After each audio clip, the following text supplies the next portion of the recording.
Cuyahoga County is on the watch list and on the brink of being elevated to purple level 4 on the state's coronavirus risk ranking, which means the county would have the highest possible risk for community spread. And some business owners fear that this may mean another shutdown in an effort to control the virus. News 5's Jesse Schultz found people are getting prepared no matter what happens. No one is watching the case count here in Cuyahoga County more than small business owners, worried that if we were to enter the purple zone, these lights would go dark again. Perfect. All right, come on over. For Ashlyn Basic, the owner of the Lock Loft in Lakewood, everything seems to be back to business as usual. Things have been great since we reopened. And while she specializes in color correction, the color purple seems to be on her mind more and more. It's a little bit scary to think about there might be another chance that we would shut down again with cases rising, schools beginning to close. It all seems very similar to how it was in March. A constant worry that level could mean another shutdown, a burden she carries not just for herself, but her 11 employees. I want to make sure that they are able to provide for their families. For some of them, this is their only source of income. This is their main source of income for their entire household. That fear is one other small business owners are familiar with.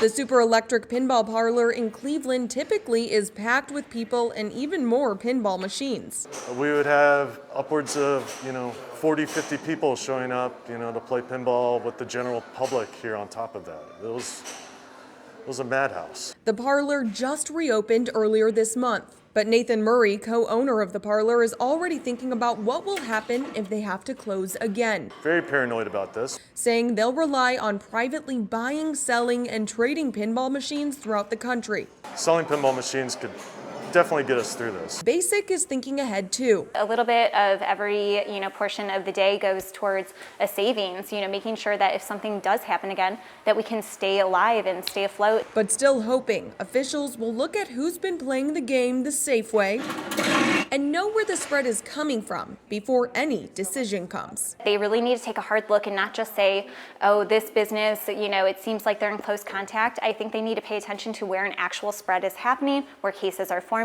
It's just not happening here. Governor DeWine has said that a big part in the rise of community spread seems to be informal gatherings like birthday and retirement parties, as opposed to restaurants, salons, and other small businesses that already have safety protocol in place.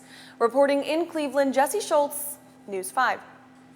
Now, there is some help for those struggling here in Ohio. The state just approved the distribution of nearly $420 million in CARES Act funding.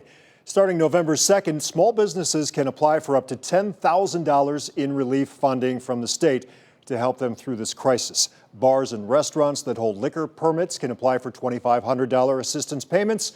Also, eligible Ohioans behind on paying their rent, their mortgage, utility bills can apply for money to catch up on payments dating back to March. As COVID